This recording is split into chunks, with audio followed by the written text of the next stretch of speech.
The bitter wind cut through Clara Whitmore's wool traveling cloak as the wagon train lurched over another frozen rut.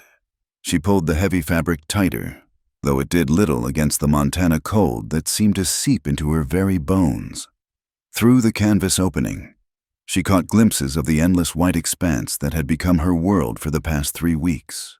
A desolate landscape so different from the cobblestone streets and gas-lit parlors of Boston she'd left behind. "Won't be much longer now, miss," called out Jeremiah, the lead driver, his voice barely audible over the howling wind. "Another 2 days, maybe 3 if this weather holds." Clara nodded, though he couldn't see her response. 2 more days until she reached the Double Bar Ranch. 2 more days until she met Thomas Hartley, the man who would become her husband, the man who would save her family's reputation from the scandal she'd caused by falling for a carpenter's apprentice named Michael. Sweet Michael, with his gentle hands and poetry-filled letters that her mother had discovered hidden beneath her mattress. The memory still burned with shame.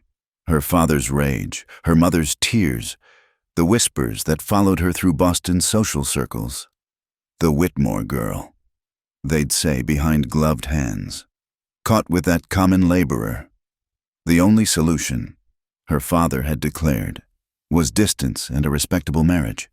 Thomas Hartley needed a wife, and the Whitmores needed their daughter's indiscretion forgotten. The wagon suddenly jerked to a stop, throwing Clara against the wooden side. Outside, she heard shouting, the nervous whinnying of horses. Her heart began to race as she peered through a gap in the canvas. Riders, at least a dozen of them, emerging from the snow-covered ridge like ghosts, even from a distance. She could see they weren't cavalry or ranch hands. These were Lakota warriors, their faces painted, rifles glinting in the pale winter sun. "Stay inside!" Jeremiah's voice cracked with fear. "Don't make a sound!" But it was too late for hiding. The attack came swift and brutal. War cries split the air as the warriors descended upon the small convoy. Clara watched in horror as arrows found their marks. As the guards' return fire echoed across the valley, the metallic scent of gunpowder mixed with the copper smell of blood on snow. She should have stayed hidden, should have cowered in the wagon as Jeremiah had ordered.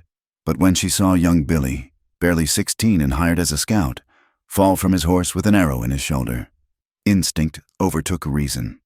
Clara burst from the wagon, stumbling through the snow toward the boy.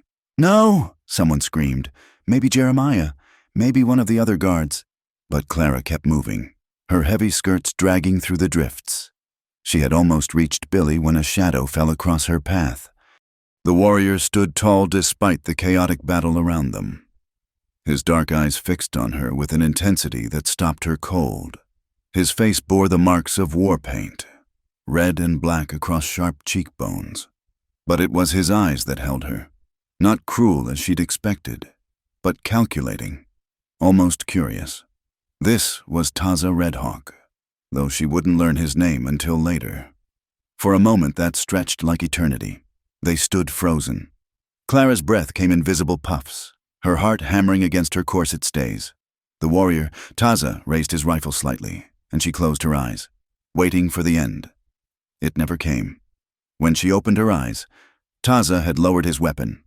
He barked something in Lakota to another warrior nearby, who responded with what sounded like an argument, but Taza's words seemed final.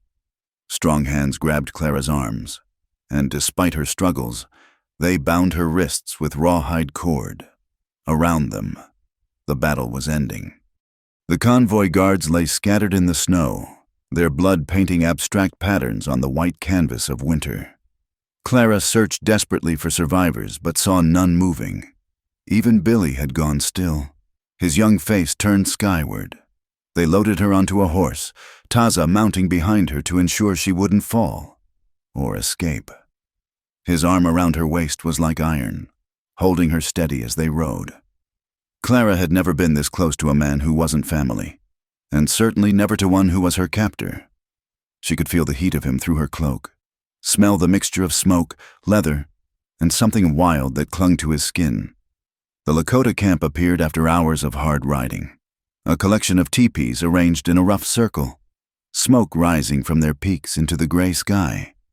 Women and children emerged to witness their arrival, their faces a mixture of curiosity and hostility when they saw Clara. An older woman, clearly holding some authority, approached Taza and spoke rapidly in Lakota. Clara caught the anger in her tone, the gesture toward Clara that needed no translation. They argued, Taza's voice remaining level while the woman's grew more heated. Finally, she spat on the ground and stalked away. Taza dismounted first, then pulled Clara down. Her legs, numb from cold and the long ride, buckled. He caught her before she could fall, his hands surprisingly gentle for someone who had just led an attack that killed a dozen men. He guided her to a teepee set slightly apart from the others. Inside, buffalo robes covered the ground, and a small fire pit in the center provided blessed warmth. Taza indicated she should sit, then left without a word. Clara huddled near the fire, her bound hands making it difficult to warm herself properly. She was a prisoner, she realized with growing horror, a captive of the very people her Boston newspapers had called savages and murderers. But they hadn't murdered her. That thought circled her mind as the day wore on. Taza had looked at her, rifle in hand, and chosen to spare her. Why? As darkness fell, he returned carrying a wooden bowl of something that steamed in the cold air. Stew. She realized, though she couldn't identify the meat. He set it down and produced a knife that made her shrink back, but he only cut her bonds, gesturing for her to eat. "Thank you," she whispered, not knowing if he understood. He studied her for a long moment, those dark eyes unreadable. Then he spoke, his English heavily accented but clear. "You are worth more alive. For trade." Of course, she was a commodity, something to be exchanged for supplies or horses. The pragmatism of it somehow hurt more than outright cruelty would have. "The others wanted you dead," he continued, settling across the fire from her. "I told them a white woman could bring many goods in trade, flour, medicine, so I'm to be sold." The words came out more bitter than she'd intended. "Traded," he corrected. "When the snow stops. When travel is safe." Clara looked toward the teepee opening, where she could see snow beginning to fall again, heavy and thick. "And if it doesn't stop?" Taza followed her gaze, a frown creasing his brow. "Then you wait," as if in answer to their words. The wind picked up outside, howling like a living thing. Clara had seen blizzards in Boston, but nothing like what was building outside.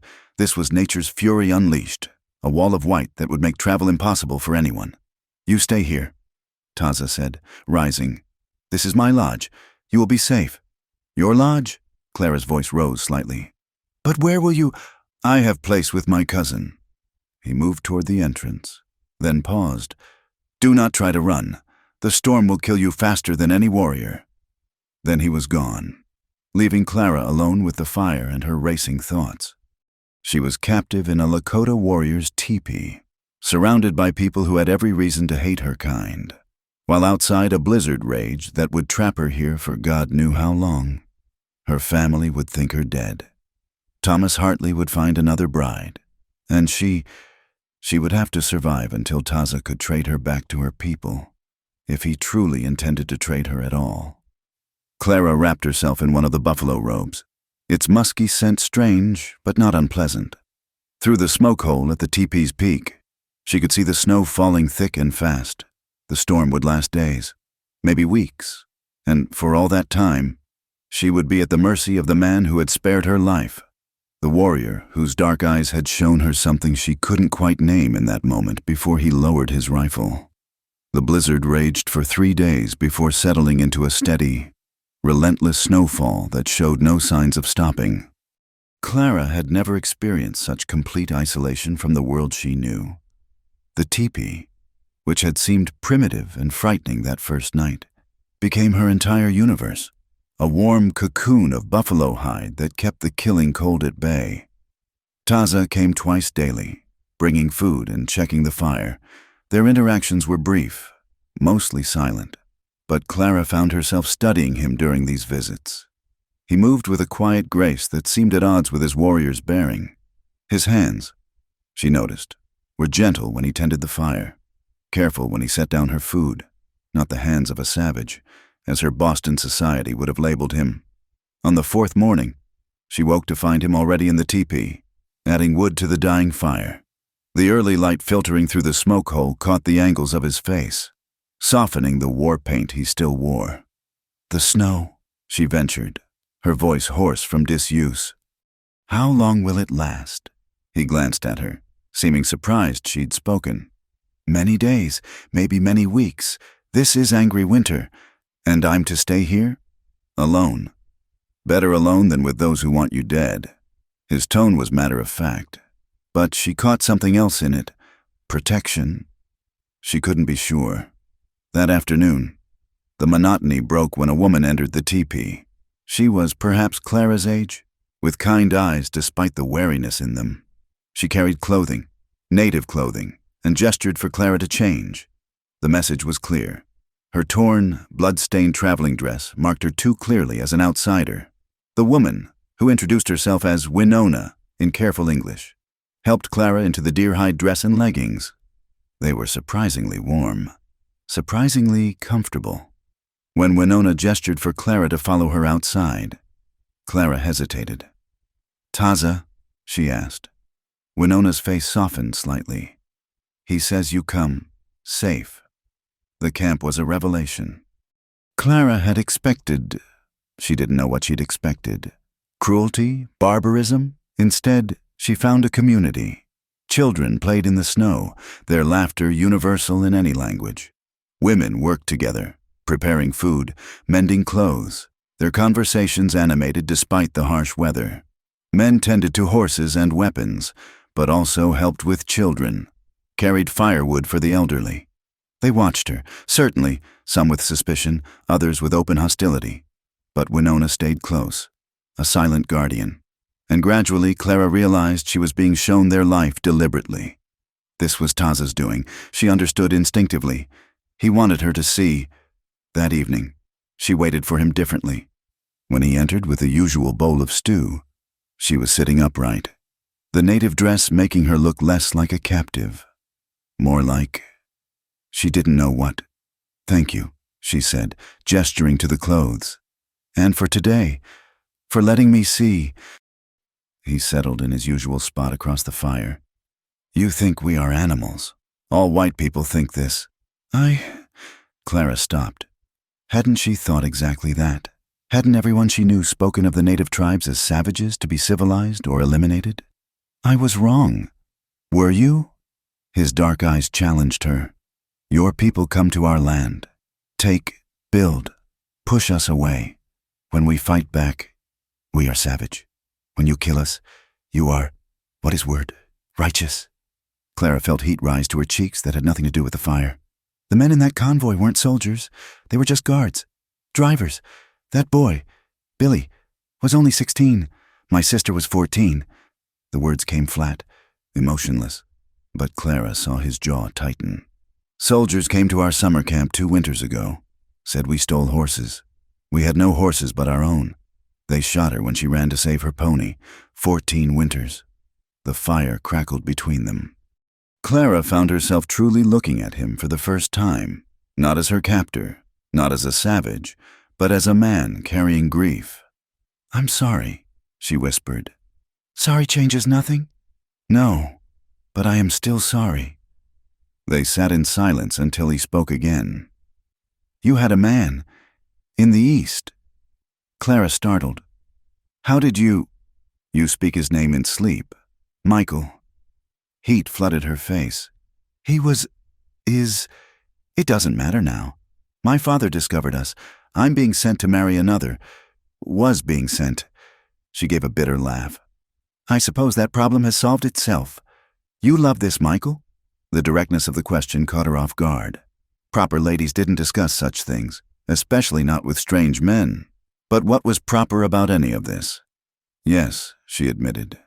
"But he was beneath my station, a carpenter's apprentice. My father said I had brought shame on our family." Taza made a sound that might have been derision. "White people's shame. You make shame from love, but no shame from taking land, breaking treaties." His words stung because they held truth. Clara found herself telling him more about her mother, about the suffocating expectations of Boston society, about the marriage that awaited her to a man she'd never met. Taza listened, occasionally asking questions that showed he understood more than she'd expected. "This necklace," he said suddenly, gesturing to the locket at her throat. "The one thing they'd allowed her to keep. Important. It was my mother's." Clara touched it unconsciously. "She died when I was 12. Consumption. It's all I have left of her." Something shifted in his expression. Loss, recognized loss, perhaps. As the days passed, their evening conversations became longer. Taza's English improved with use, or perhaps he'd simply been more capable than he'd let on. He told her about Lakota life before the white expansion, about the buffalo hunts, about traditions she found both foreign and fascinating. "We were many once," he said one night, staring into the fire. "Now we are few. Your people's sickness, your people's guns. Soon, maybe we are only memory. That's not... Surely there must be a way. Peace?" He looked at her with something like pity. "Your people want one thing, for us to stop being who we are, become farmers, Christians, white men with red skin. That is not peace. That is death of different kind." Clara wanted to argue, but what could she say? She'd seen the newspaper accounts of forced relocations, of children taken to boarding schools, killing the Indian to save the man. One editorial had cheerfully called it. One evening, perhaps 2 weeks into her captivity, Winona brought her to help with communal cooking. The other women watched warily as Clara fumbled with unfamiliar tools. But when she burned her hand on a hot stone and bit back a very unladylike curse, one of them laughed. Soon they were teaching her, their hands guiding hers, their words a mix of Lakota and gestures. She was learning, a few words at first, water, fire, food, but also deeper things. The way a mother looked at her child was the same in any culture, the way women laughed together over shared work, the way grief sat in someone's shoulders. "You did this on purpose," she accused Taza that night, "making them see me as human." "Making you see you as human," he corrected. "White women told what to think, what to feel. Here, you learn who you are."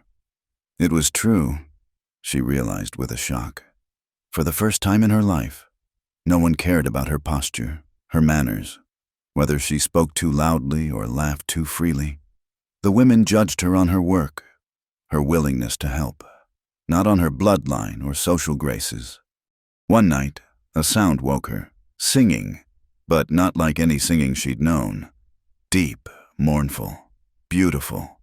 She peered out of the teepee to see the camp gathered around a large fire. Someone had died, Winona explained later. An elder, finally succumbing to the harsh winter. The singing was their grief made vocal, their love given voice. Clara watched Taza during the ceremony. His face, lit by firelight, was transported. When he sang, his voice joined the others in a harmony that seemed to rise from the earth itself. This was what they wanted to destroy, she thought, this connection to land, to each other, to something deeper than property lines and profit margins. "Your world is ending," she said to him later, surprising herself with her boldness. "Isn't it?" He didn't deny it. "Yes, but we still sing, still dance, still love, until last breath. We are Lakota." The storm showed no signs of breaking. If anything, it worsened. Snow piling so high it nearly blocked the teepee entrance. Clara had been captive for 3 weeks. Maybe more. She'd lost precise count. Her old life seemed like a dream now. Boston, with its gas lamps and parlor conversations about the weather, might have been on another planet. And Taza. Taza had become something she couldn't define. Not friend, the divide between them was too great for that. But not enemy either. He was her captor who ensured her safety, her guard who taught her freedom. A contradiction that kept her awake at night, listening for his footsteps in the snow. The awareness came slowly, like frost forming on glass, delicate, inevitable, and impossible to ignore. Clara noticed it first in the small things, how her breath caught when Taza entered the teepee, how her eyes sought him out during the communal gatherings she was now permitted to attend. how the space between them during their evening talks seemed to shrink with each passing night. She tried to dismiss it as gratitude. He had saved her life, after all. Protected her from those who wanted her dead. But gratitude didn't explain the way her skin flushed when his hand accidentally brushed hers while tending the fire. Gratitude didn't account for the dreams that left her restless and ashamed in the pre-dawn darkness. For his part, Taza had grown quieter as the weeks passed, but his silences held a different quality now. Where once they had been walls, now they seemed like held breaths. His eyes lingered on her when he thought she wasn't watching. Once, she caught him reaching toward her while she slept, his hand hovering inches from her face before he pulled back, leaving the teepee abruptly. The tension crystallized one night when Clara woke screaming from a nightmare. She was back in the wagon. But this time, the arrows found her. This time, Taza's eyes were cold as he raised his rifle. This time, no mercy came. She sat up gasping, disoriented in the darkness. The fire had died to embers, and cold pressed in from all sides. Then warmth enveloped her, arms, solid and real, pulling her against a chest that smelled of smoke and cedar. Shh, Taza's voice rumbled against her ear. Only dream. You are safe. Clara should have pulled away. Every rule of propriety, every lesson of her upbringing demanded it. Instead, she turned into his embrace, her hands clutching at his shirt as sobs shook her body. She cried for Billy, for the men who had died, for her old life that seemed gone forever, for this new life that couldn't possibly be hers. Taza held her through it all, one hand stroking her hair with surprising gentleness. He murmured words in Lakota she didn't understand, but that soothed nonetheless. Gradually, her sobs quieted, but neither of them moved to break the embrace. I dream too, he said finally, his voice low, of my sister, of battles, of empty land where buffalo once ran thick as grass.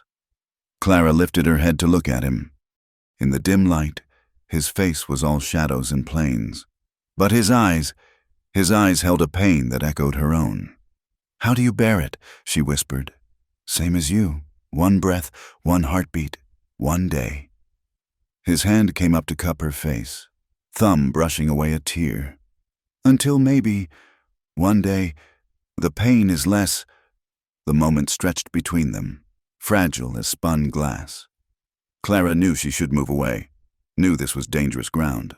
But his hand was warm against her cheek, and his eyes held something that made her heart race. Taza, she breathed, not knowing if it was warning or invitation. He released her abruptly, standing in one fluid motion. Sleep. Tomorrow will be long day. Then he was gone, leaving Clara cold and confused in his wake. She lay back on the buffalo robes, her body still humming from his touch, her mind spinning. What was happening to her? She was engaged, or had been. She was his captive. This was wrong on every level her world recognized. But her world had shrunk to this teepee, this camp, these people who were supposed to be her enemies but who had shown her more honest humanity than Boston society ever had. And at the center of it all was Taza, who looked at her like she was both precious and dangerous. The next days were agony. Taza still came with food, still checked the fire, but he kept careful distance between them. Their evening talks stopped. He would sit just long enough to ensure she had what she needed, then leave. The loss of those conversations hurt more than Clara wanted to admit. You anger him? Winona asked one day as they worked side by side preparing dried meat for storage. I don't know, Clara admitted. Maybe. Winona studied her with knowing eyes. Taza is good man, strong warrior, but carrying much pain. You make him feel things he think he cannot feel. Heat flooded Clara's cheeks. I don't know what you mean. Yes, you do. Winona's smile was gentle but sad. Is not good, this feeling. Your people, our people, oil and water. No mixing. Clara knew she was right. Even if by some miracle she was returned safely. Even if the unthinkable happened and she chose to stay, what future could there be? The world would never accept it. Both their peoples would see it as betrayal. But knowledge and feeling were different things, and her feelings grew stronger with each passing day. She found herself watching for him, lighting up internally when she caught glimpses of him with the horses or teaching young boys to shoot arrows. He was patient with the children, gentle with the elders, respected by the warriors. So different from the savage killer she'd been taught to expect. One evening, unable to bear his absence any longer, she confronted him when he brought her meal. "Have I offended you?" she asked before he could leave. He paused at the entrance. "No." "Then why do you avoid me? We used to talk. Talking is dangerous." He turned to face her, and she saw turmoil in his eyes. "You see too much. I see too much. Better to remember you are captive. I am captor." "Is that all I am to you now? Goods for trade." Something flared in his expression. In 2 strides he was across the teepee, dropping to his knees before her. "You know what you are," he said roughly. "You know what I fight every time I see you." Clara's heart hammered against her ribs. "Tell me." "No. Tell me," she insisted, reaching out to touch his face as he had touched hers that night. He caught her wrist, his grip firm but not painful. "You are engaged, woman. I am man who killed your people. There is nothing to tell. My engagement died with that convoy, and you saved me when you could have let me die." She turned her hand in his grip, interlacing their fingers. "That tells me everything." For a moment, she thought he would pull away again. Then, with something like defeat in his eyes, he brought her hand to his lips, pressing a kiss to her palm that sent fire through her veins. "Clara," he said, her name a prayer and a curse. She leaned toward him, drawn by a force stronger than propriety or reason.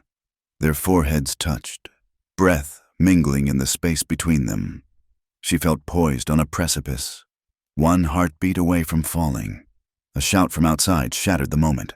Taza was on his feet instantly, warrior instincts overriding everything else. More shouts followed, and Clara recognized the edge of alarm in them. "Stay here," Taza commanded, then ducked out of the teepee. Clara waited, counting heartbeats, before following. Outside, she saw warriors gathering, their faces grim. Someone had spotted cavalry scouts on the ridge. The spring melt had begun. She hadn't even noticed, so focused on her internal storms, and with it came the threat of discovery. "They look for you," Taza said when he returned. "We must move camp."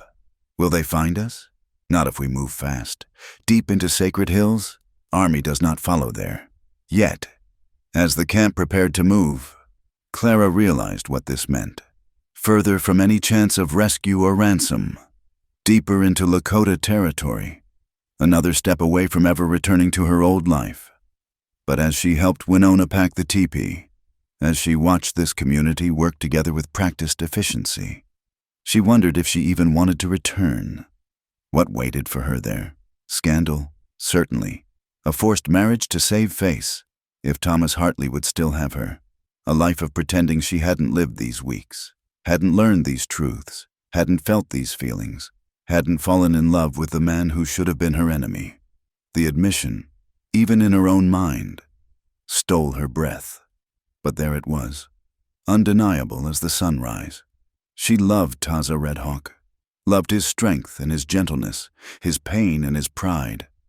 Loved the way he saw her, not as the Boston society girl or the ruined woman, but simply as Clara. It was impossible. It was wrong. It was true.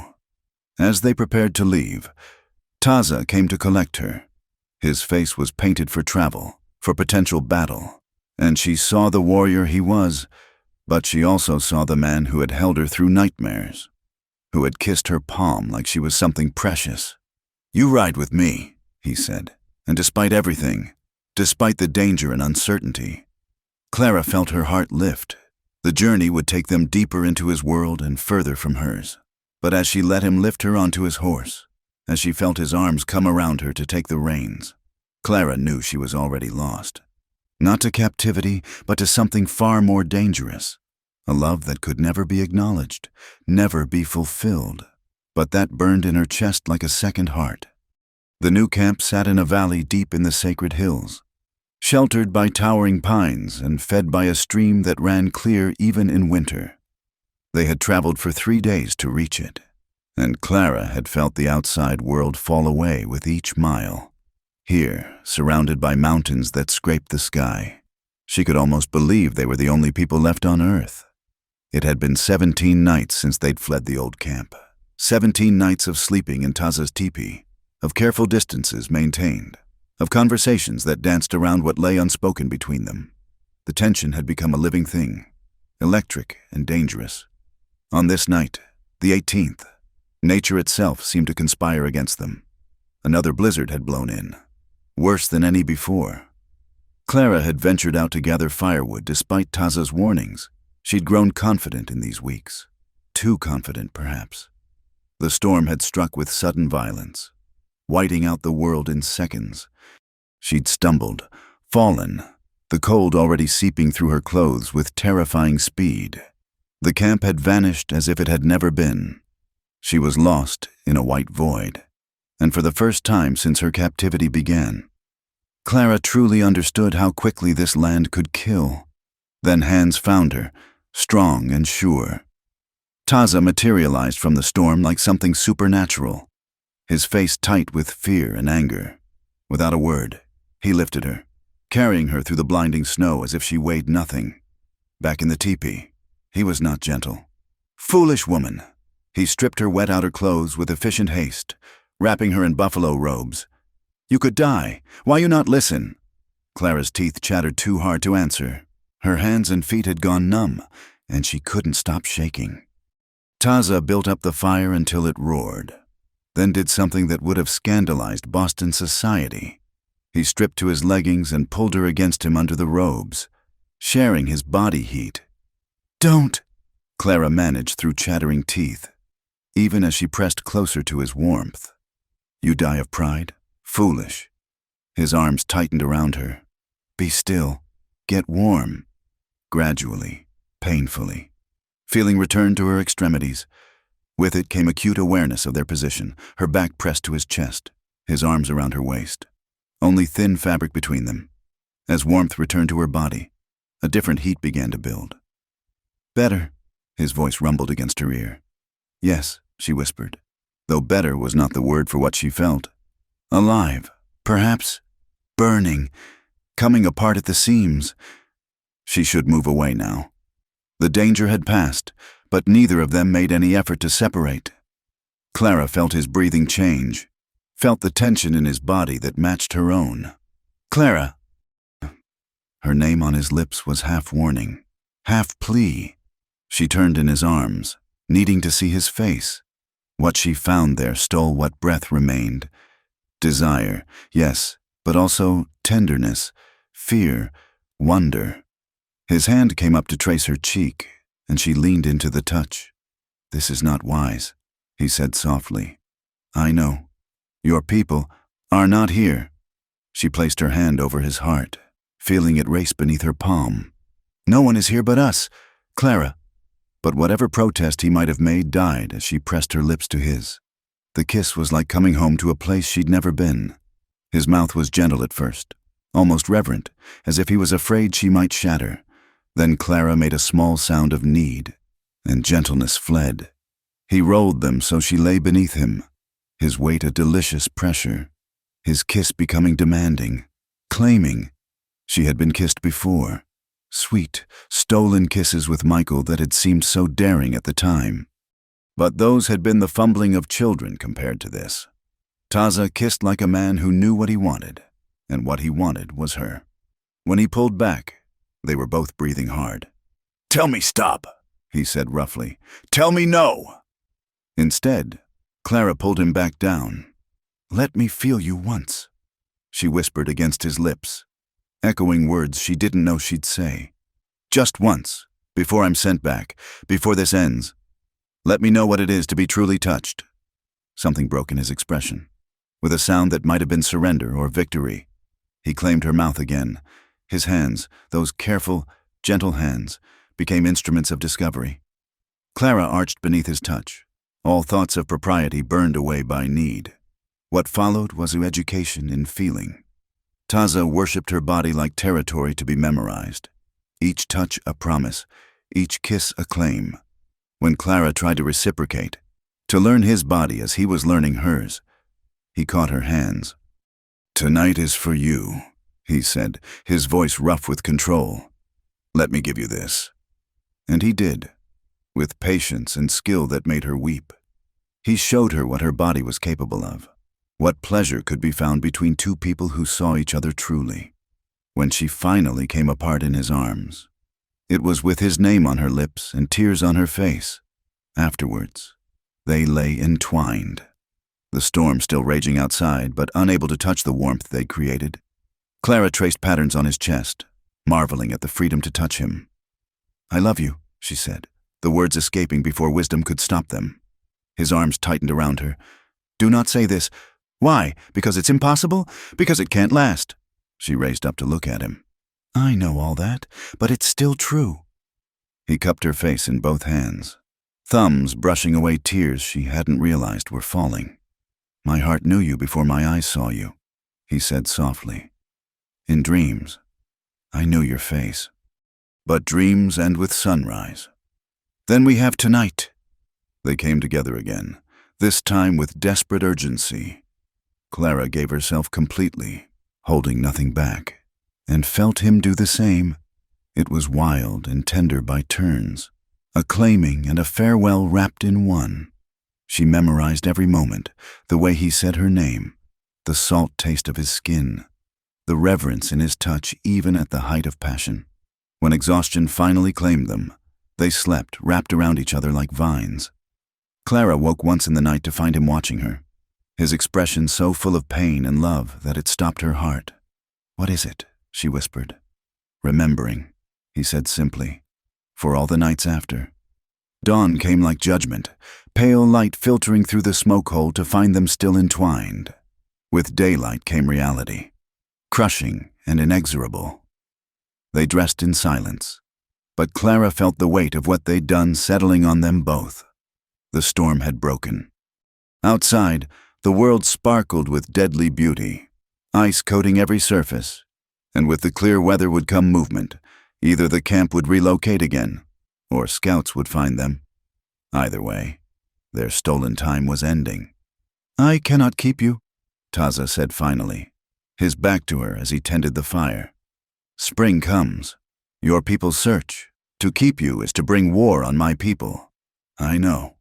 The words scraped her throat raw. "But I cannot—" He turned to her, anguish clear on his face.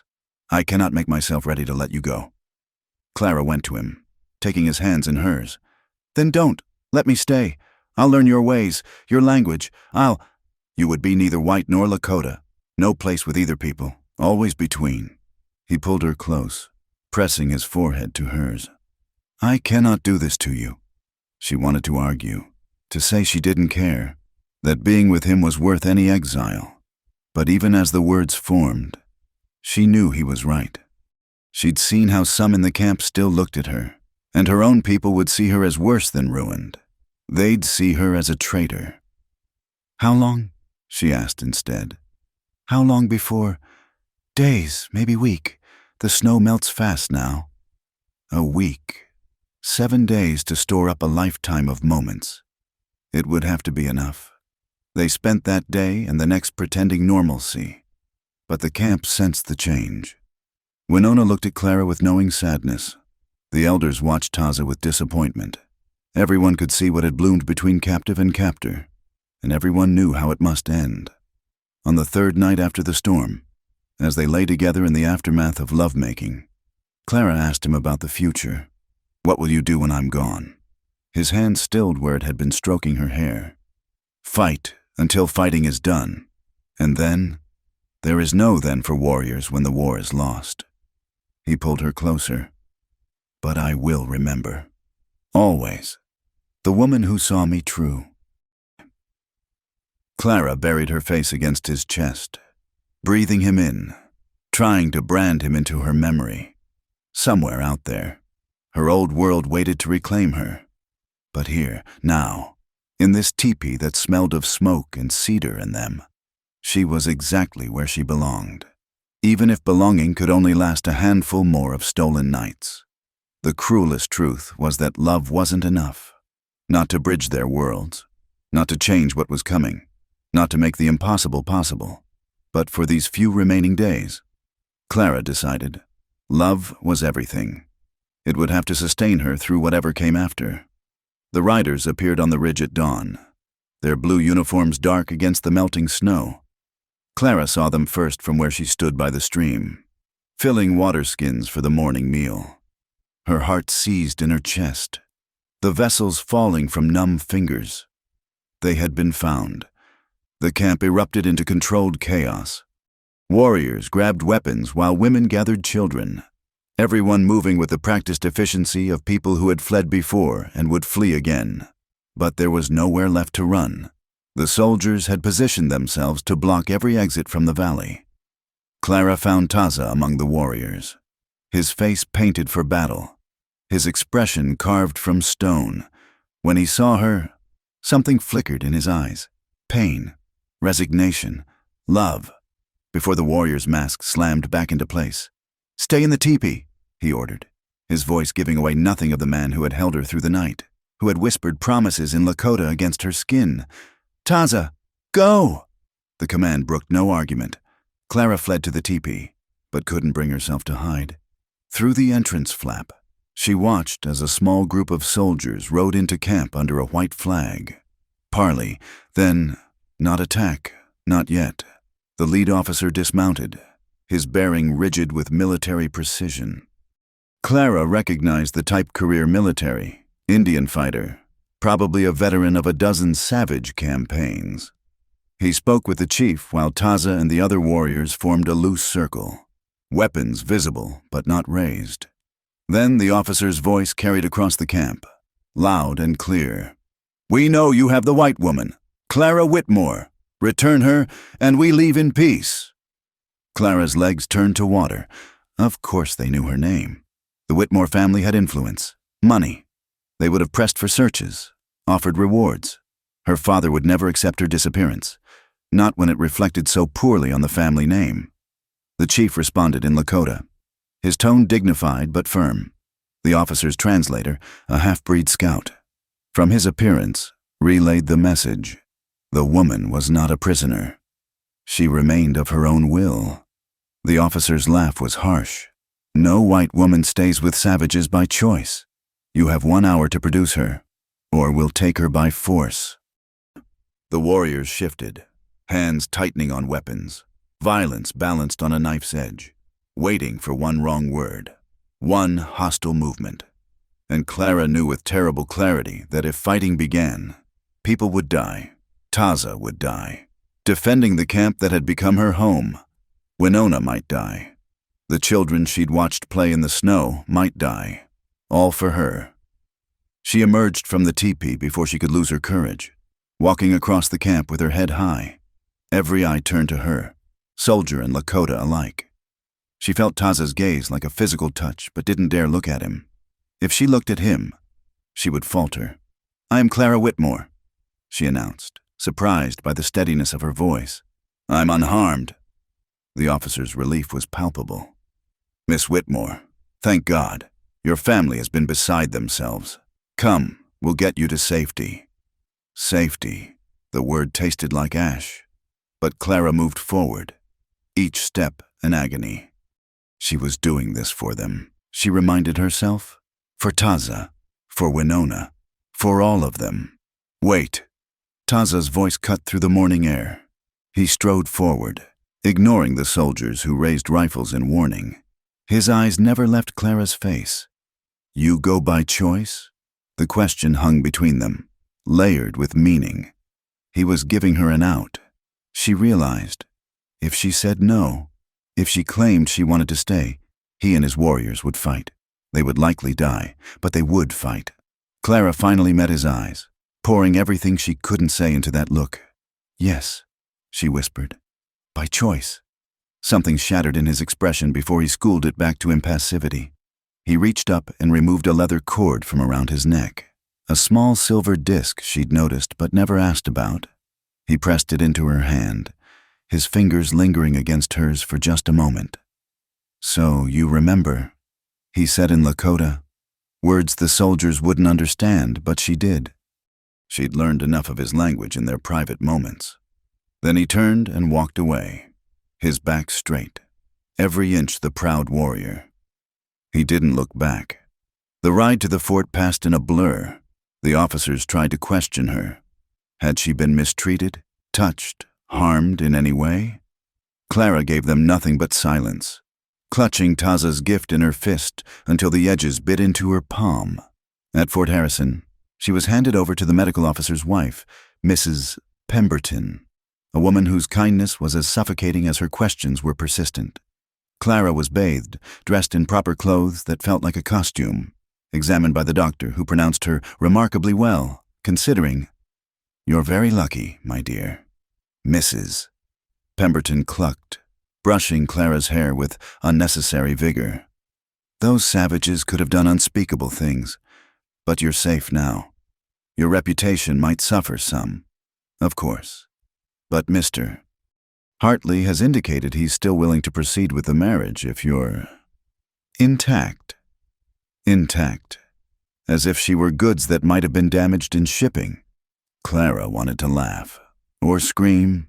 Instead, she sat silent as a doll while Mrs.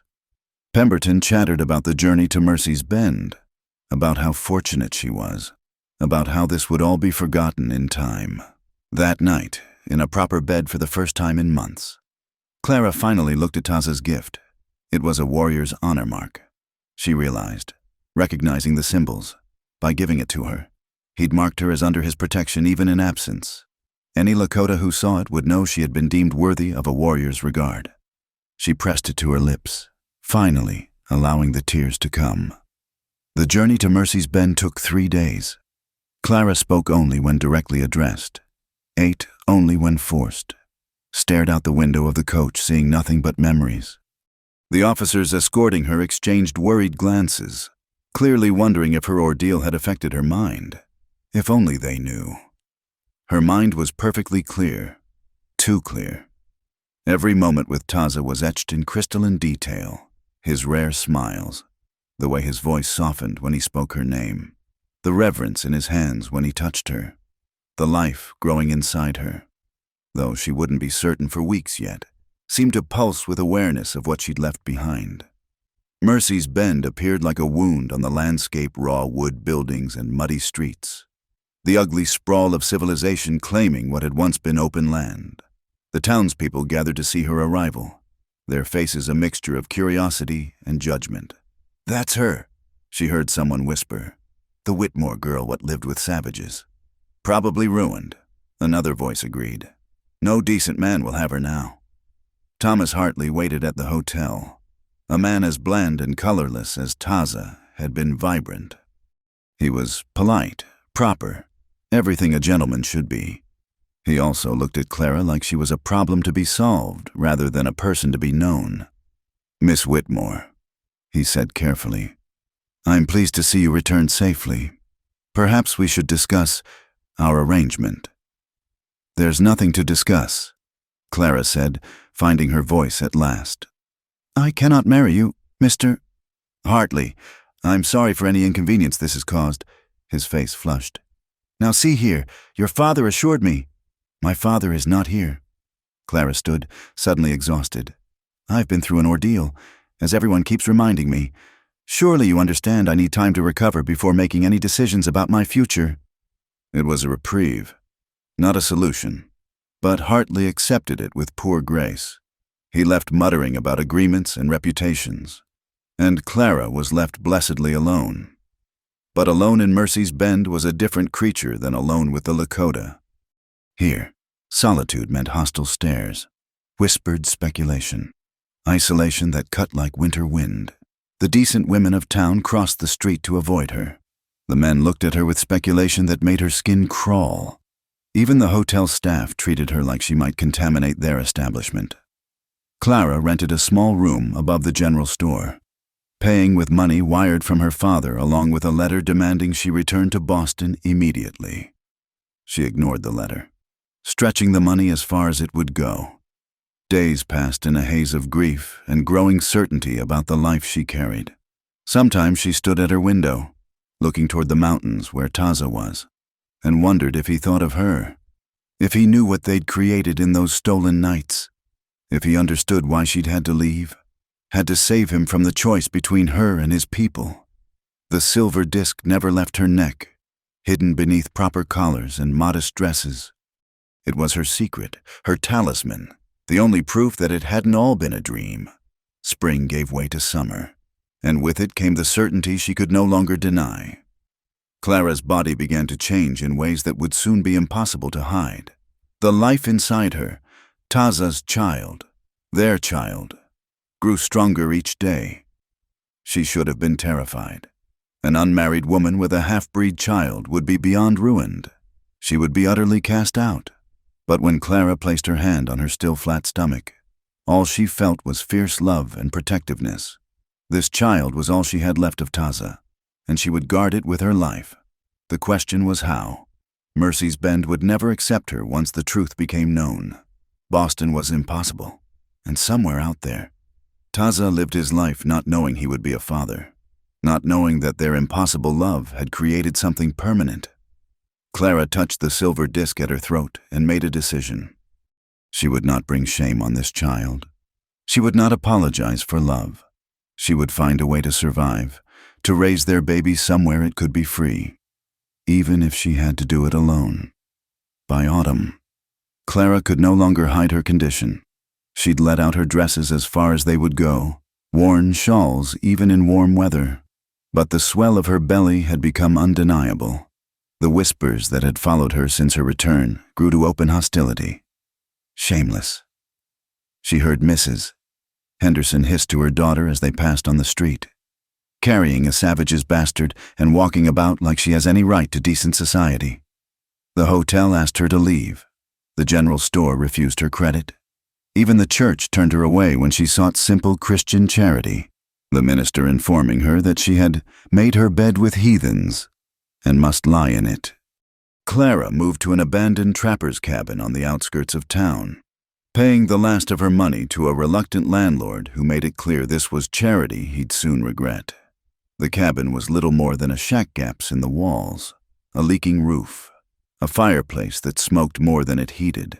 But it was shelter, and she was grateful for that much. She took in washing to earn a few coins, though even that was difficult, as most townspeople wouldn't trust her with their clothes. The widow Martinez, who ran the boarding house, was one of the few who showed her kindness, bringing her food when she could and defending her against the worst of the gossip. They got no right to judge. Mrs. Martinez said one evening, watching Clara work despite her swollen ankles and aching back. Half the men in this town got Indian women they visit when their wives ain't looking. Difference is, you got caught.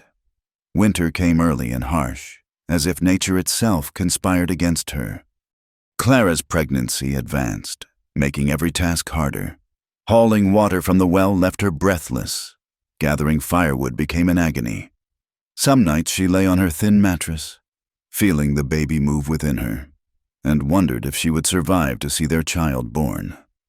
It was on such a night, with the December wind howling through the cabin walls and her firewood nearly gone, that the pains began. Too early, she thought desperately. The baby wasn't due for weeks yet, but her body had other plans, gripped by contractions that stole her breath and brought her to her knees. Clara crawled to the door, thinking to call for help, but who would come? The good people of Mercy's Bend had made their feelings clear. She was alone, as she'd chosen to be to protect Taza and his people. Now that choice might kill her and their child both. The labor was agony beyond description. Hours passed in a haze of pain and fear. Clara bit down on a leather strap to keep from screaming, some instinct warning her that showing weakness here would be fatal. Between contractions, she prepared as best she could, boiling water, laying out the few clean cloths she had, praying to any god that might listen to an outcast woman. Dawn was breaking, pale light filtering through the frost-covered windows, when she felt the final urge to push, with strength born of desperation. Clara delivered her child onto the pile of blankets she'd prepared, cutting the cord with shaking hands. A son, perfect despite his early arrival, with wisps of dark hair and eyes that, when they finally opened, were Taza's eyes looking back at her. Clara held him to her breast, sobbing with relief and exhaustion and a love so fierce it frightened her. "Wikasa," she whispered, the Lakota word coming unbidden. "My little warrior." She must have passed out, because the next thing she knew, sunlight was streaming through the windows and someone was pounding on the door. Terror gripped her. Had someone heard her cries?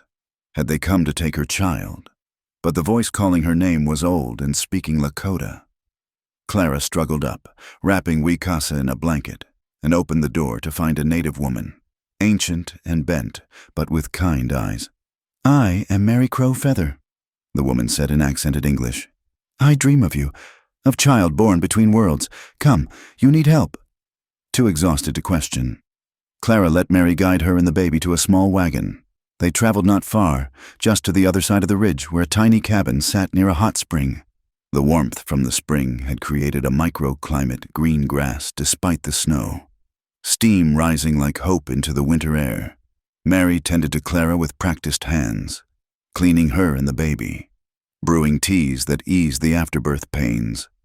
She examined Wikasa with careful attention, pronouncing him healthy despite his early arrival. "Why?" Clara asked when she could finally speak. "Why help me?" Mary's eyes were knowing. "I see the honor mark you wear. Taza Redhawk is my grandson's cousin. His protection extends even here, to those who understand." She touched Wikasa's cheek gently. "This child carries two bloods. He will need both to survive what comes." Under Mary's care, Clara slowly recovered. The old woman taught her things the Lakota women in camp hadn't had time to: how to properly wrap Wikasa in the traditional way, how to read his different cries, remedies for common childhood ailments. It was like having a grandmother, something Clara had never known. "You cannot stay here forever," Mary said one evening as they sat by the fire, Wikasa sleeping peacefully in his cradleboard. "Town will come looking eventually. You need plan." Clara knew she was right. Already she'd heard riders pass nearby, seen smoke from other cabins growing closer as settlers pushed further into what had been native land. This sanctuary was temporary at best. "There's nowhere for us," she said quietly. "No place where a woman like me and a child like him can live in peace." "West," Mary said firmly. "California, Oregon. Places where past matters less than present. Where mixed blood children are common. Where woman can make new life if she is strong enough. I have no money, no way to travel so far with an infant." Mary smiled, the expression transforming her weathered face. "Taza's family owes debt to mine from many seasons past. I pay debt by helping you. When snow melts, trader comes through, my nephew's wife's brother. He takes supplies to Oregon territory. You go with him." Hope, that dangerous emotion Clara had thought killed, stirred in her chest. "Taza, does he know about—" She gestured to Wikasa. Mary's expression grew sad. "He believes you safe with your people, believes he did right thing letting you go. The soldiers watch him closely. If he knew about child—" She shook her head. "He would come, and they would kill him." Clara understood. Taza had sacrificed his heart to keep her safe. She had sacrificed hers to keep him alive. And now she would sacrifice any chance of him knowing his son to protect them both. Spring came slowly, but with it came Mary's nephew as promised. Joseph Standing Bear was a taciturn man who asked no questions about the white woman with the half-breed baby. He simply made space in his supply wagon and told her to be ready at dawn. The parting with Mary was harder than Clara expected. The old woman had become family in these months.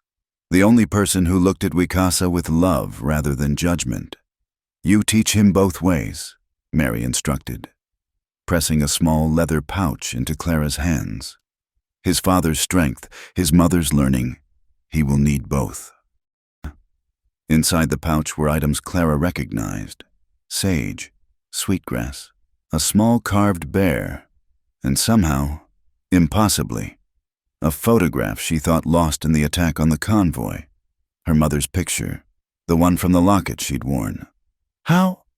Taza kept it, Mary said simply. To remember you by. Now it goes to his son.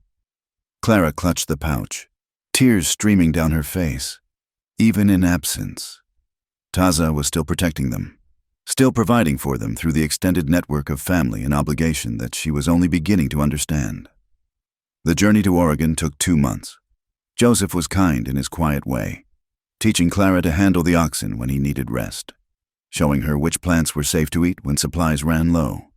Wicasa thrived despite the hard travel, growing round and happy, his dark eyes taking in the world with Taza's intensity. They parted ways at Fort Boise, Joseph heading back for another supply run, while Clara caught a wagon train heading for the Willamette Valley.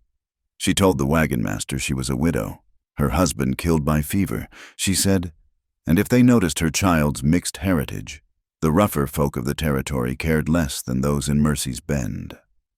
Clara reached Portland as summer was turning to autumn. Wicasa, now 6 months old and beginning to babble in a mixture of sounds that could have been English or Lakota. The city was raw and new, full of possibility and people too busy building their own futures to care much about her past. She found work at a boarding house run by a German couple who needed someone to cook and clean. They gave her a small room in the attic and didn't ask questions about her husband or her son's parentage. It wasn't much, but it was a start. As Clara settled Wicasa for sleep that first night in their new home, she touched the silver disc at her throat and whispered to the darkness, hoping somehow her words would find their way to the mountains and the man who didn't know he was a father. We're safe, my love. Our son is strong and beautiful, and I will make sure he knows his father was the best man I ever knew, even if he can never meet him. Somewhere to the east, beyond mountains and plains and the divide between their worlds, Taza lived his life, and here in this attic room, Clara would build theirs, a life between worlds for a child of 2 peoples, carrying the hope that love, however brief, however impossible, could create something lasting and good. The news came to Taza through trading channels, whispered from one native camp to another like smoke signals carrying across vast distances. A white woman in Oregon Territory, living alone with a half-Lakota child. A woman who wore a warrior's honor mark on a chain at her throat. He had been tracking elk in the high country when his cousin found him, breathless from the hard ride. The words spilled out in a rush. Clara lived, but not with her people as he'd believed. She had borne a child. His child. Taza stood frozen as the truth crashed over him like an avalanche. A son. She had carried his son all this time, faced exile and hardship rather than give up their child. And he had let her go, had sent her away thinking it was for her own good. How long? His voice came out rough, strangled. The child has seen perhaps 7 moons, maybe 8. 7 months. His son had lived 7 months without knowing his father's face, without the protection of his father's name, and Clara, brave, impossible Clara, had endured it all alone. The soldiers still watch you, his cousin warned. They suspect you will try to find her. It is trap, maybe. Taza didn't care. He had spent months dying slowly inside, believing he had done the honorable thing. Now he knew honor meant nothing if it left the woman he loved and their child defenseless in a world that would despise them both. He left that night, taking only his horse, his weapons, and the memories that had sustained him through the long months of separation. The journey to Oregon Territory would be treacherous, watched by army patrols who still considered him a renegade. But nothing would stop him now. The trek took 3 weeks of hard riding, dodging cavalry patrols and suspicious settlers. Taza traveled at night when he could, resting his horse during the day in hidden valleys. His appearance had changed, hair cut shorter, traditional clothing replaced with the rough gear of a mixed-blood trader. It hurt to disguise his heritage, but it would hurt more to be shot before he could reach them. Portland sprawled before him like a foreign country, all wooden buildings and muddy streets, the smell of sawdust and ambition thick in the air. Finding one woman in such a place seemed impossible until he remembered. She would wear his mark. Someone would have noticed. It took 2 days of careful questions in the native quarter before an old woman selling beadwork mentioned the white woman with the warrior's token. She works at the German boarding house on 3rd Street, keeps to herself, but I seen the honor mark when she bent to pick up her baby. Ain't many white women wearing such a thing. Taza found the boarding house as evening fell, his heart hammering against his ribs. Through a lit window, he saw her, Clara, thinner than he remembered, but still beautiful, stirring something over the stove, and in a basket nearby, a baby played with wooden blocks, dark-haired and perfect. His son. He must have made a sound, because Clara looked up. Their eyes met through the glass, and he watched her face transform. Shock, joy, fear, and love all warring for dominance. She glanced around quickly, then gestured toward the back door. They met in the small garden behind the house. Clara, carrying their son. For a moment, neither spoke, drinking in the sight of each other after so many months apart. Then Taza reached out with trembling hands to touch his son's face. "Wicasa," for she whispered the name, studied him with solemn dark eyes, so like his own. Then the baby smiled, reaching out to grab a handful of his father's hair, and Taza felt his heart shatter and remake itself in an instant. "How?" Clara's voice was barely a whisper. "How did you find us? Word travels, even across mountains. Did you think I would not come once I knew? I hoped you would never know. For your safety. The soldiers mean nothing." He cupped her face with his free hand, thumb brushing away the tears that had started to fall. "You left to protect me, but Clara, did you not know? Without you, I was already dead." She made a broken sound and leaned into him, creating a circle of 3 with their son between them. Taza breathed in the scent of her hair, familiar despite the months apart, and felt something in his chest ease for the first time since watching her ride away. "We cannot stay here," Clara said against his shoulder. "The boarding house owners are kind, but if someone recognizes you, if word reaches the army—" "I know." He pulled back to look at her. "Come with me." Clara's eyes widened. "Where?" "North, Canada, beyond reach of army. Native peoples, they are not at war. We can live. Together. Canada." She tested the word, and he saw hope bloom in her expression. "Is it possible?" "Nothing is impossible now." He touched Wicasa's cheek again, marveling at the softness. "I have found you, found him. The rest we face together." It took Clara 3 days to prepare. She gave notice at the boarding house, claiming a family emergency back east. The German couple seemed sorry to see her go but didn't pry. Clara had learned the value of kind people who asked no questions. Taza used the time to secure supplies and plan their route.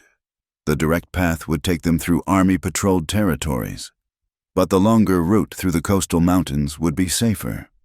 He traded his horse for a sturdy wagon and team, knowing Clara and the baby couldn't make such a journey on horseback. They left Portland before dawn on a foggy morning that seemed designed to hide their departure. Clara had packed their few possessions. The clothes Mary Crowfeather had helped her make for Wicasa, the photograph of her mother, the small savings she'd managed to accumulate, everything else. She left behind without regret. As the city faded behind them, Clara felt as if she were shedding an old skin. The months of shame, of hiding, of pretending to be widowed, all of it fell away.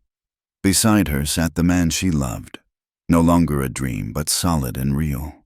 In her arms, their son slept peacefully, unaware that his world had just expanded to include his father. "Tell me about the months I missed," Taza said as they traveled. "Tell me everything." So Clara did. She told him about the pregnancy, the hostility of Mercy's Bend, the terrifying night of Wicasa's birth. She told him about Mary Crowfeather's kindness, the journey west, the long nights when she would whisper stories of his father to their sleeping son. "He knows you," she said, watching Taza's face as he absorbed each detail. "I made sure of that, every night. I told him about the bravest man I ever knew, who let me go to keep me safe."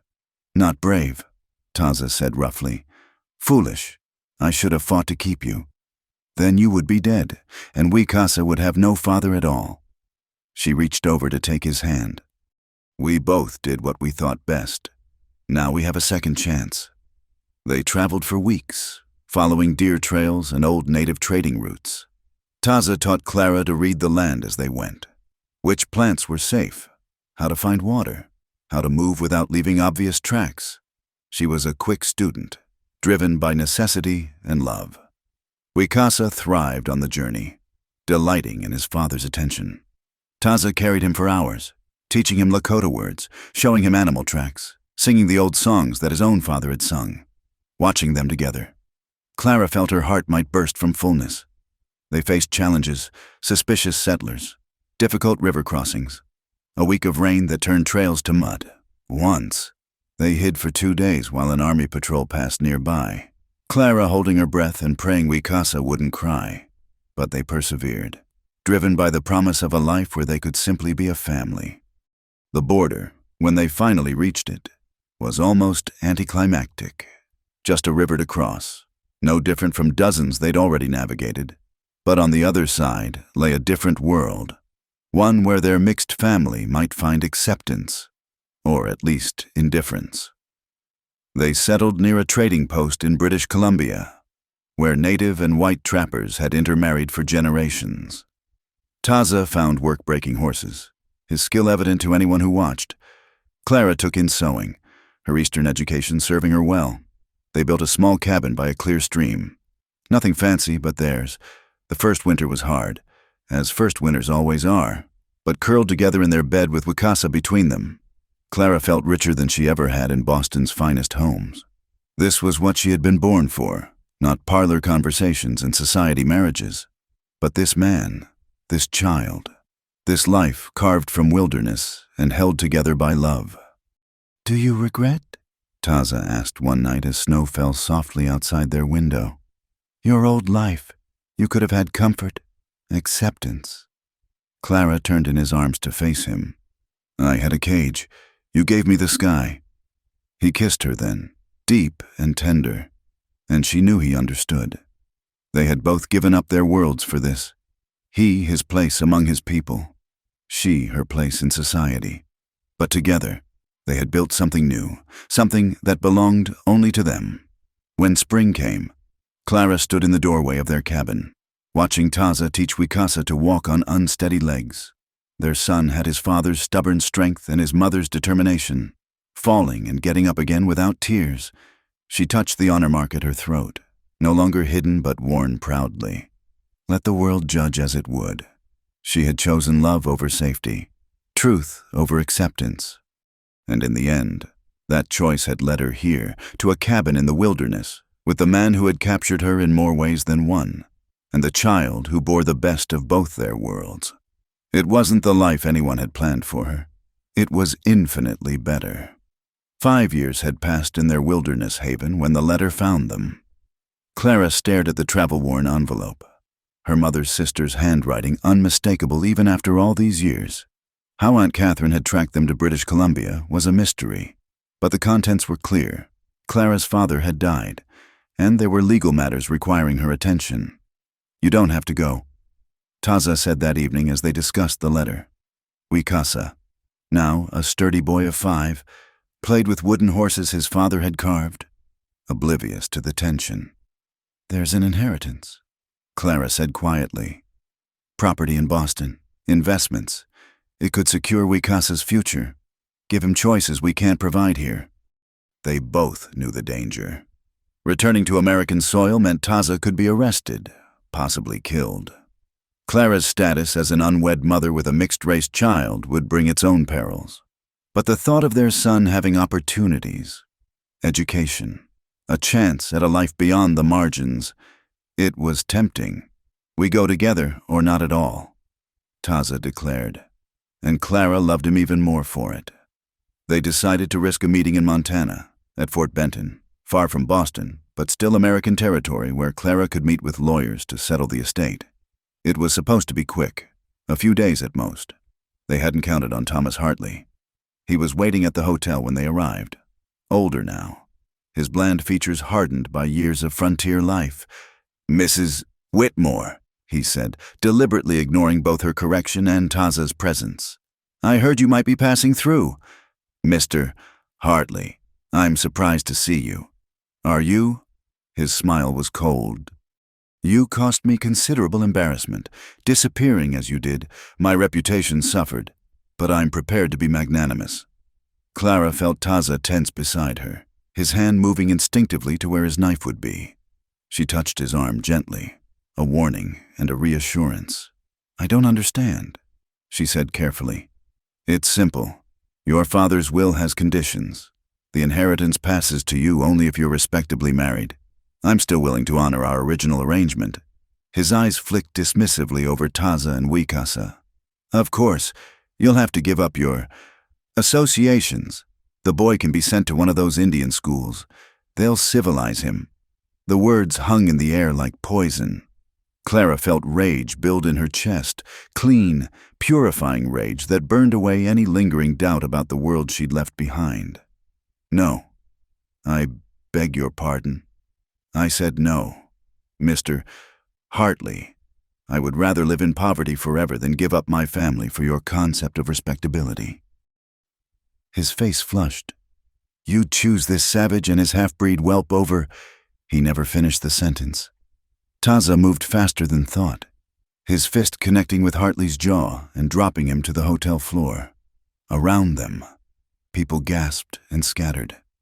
We need to leave, Clara said urgently. Now. They fled Fort Benton within the hour, but word had spread quickly. By evening, a warrant had been issued for Taza's arrest on charges of assault. They pushed hard for the border, knowing pursuit would follow. The confrontation came at dawn, 20 miles from safety. A small posse, led by a marshal who looked like he'd rather be anywhere else.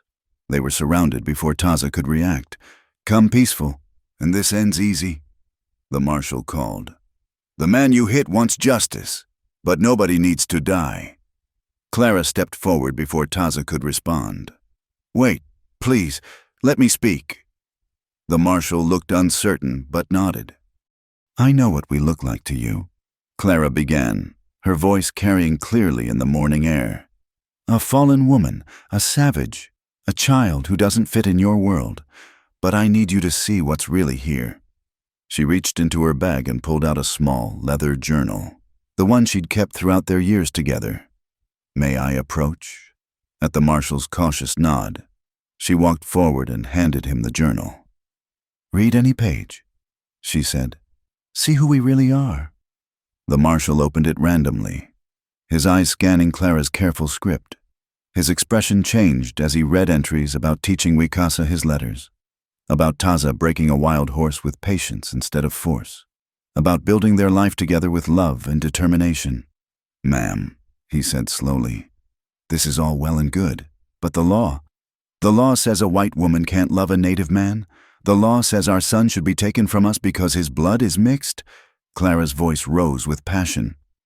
Then the law is wrong, Marshal, and you know it. The posse shifted uncomfortably.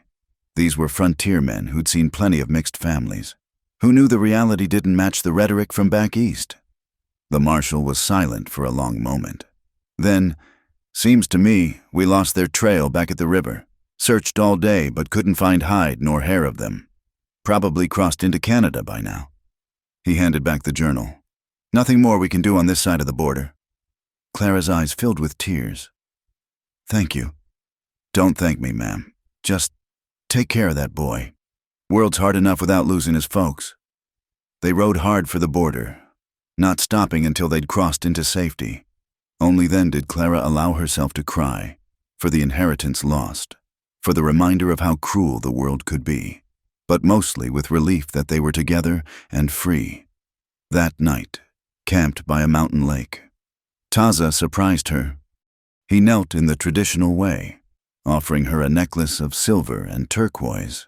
Clara Whitmore, he said formally, I cannot give you Boston mansions or society acceptance, but I offer you my name, my protection, my love until breath leaves my body. Will you be my wife in the eyes of my people and your God? Yes, Clara breathed. Yes, 1,000 times yes. They were married twice, once by a Blackfoot elder who knew Taza's family, once by a frontier preacher who didn't ask too many questions. Clara signed the register as Clara Redhawk with a flourish, finally claiming the name her heart had carried for years. The years that followed weren't easy, but they were good. They built their cabin into a proper home, added a small barn, cleared land for gardens. Wicasa grew strong and bright, learning both his parents' ways. He could track like a Lakota warrior and read like a Boston scholar. When his sister came along, little Sarah with her mother's golden hair and her father's fierce spirit, he protected her with the dedication of a true big brother. Clara taught at the local school, bringing education to native and mixed-race children who might otherwise have none. Taza became known as the best horse trainer in the region, men traveling from far away to bring him their difficult animals. Sometimes, in quiet moments, Clara thought about the life she might have had, the Boston mansion, the society parties, the proper marriage to a proper man. Then she'd look at Taza teaching their children to read the stars, or feel his arms around her in their simple bed, and she'd know with bone-deep certainty that she had chosen correctly. One winter evening, as snow fell soft outside and their children slept peacefully, Clara sat writing in her journal by candlelight. Taza watched from their bed, his eyes warm with the love that had never dimmed. "What do you write?" he asked. "Our story," Clara replied. "So our children will know how they came to be. So they'll understand that love doesn't always follow the paths others set for us." "And how does it end? This story?" Clara smiled, setting down her pen and joining him in bed. "It doesn't end. It just goes on, day by day, season by season. Two people who shouldn't have found each other, building a life everyone said was impossible." "Sounds like good story," Taza murmured, pulling her close. "The best." Clara agreed. She closed the journal on the final entry. "I lost my reputation, my inheritance, my place in the world I was born to, but I gained something worth infinitely more, the freedom to love without conditions, to live without apology, to raise children who know they are perfect exactly as they are." That first night in the blizzard, I begged to feel him just once. I never dreamed once would become always, that a moment stolen from fate would become a lifetime of moments, each one precious beyond measure. I am Clara Redhawk, wife of Taza, mother of Wicasa and Sarah, and I'm exactly where I belong. Thank you for listening to this story of forbidden love and unbreakable bonds in the Wild West. Where are you listening from today? Please comment below and let us know. We love connecting with our audience from around the world. Don't forget to subscribe to From Wild West channel and share your thoughts about Clara and Taza's journey. What touched your heart the most? We'd love to hear your reflections on this tale of love conquering all boundaries.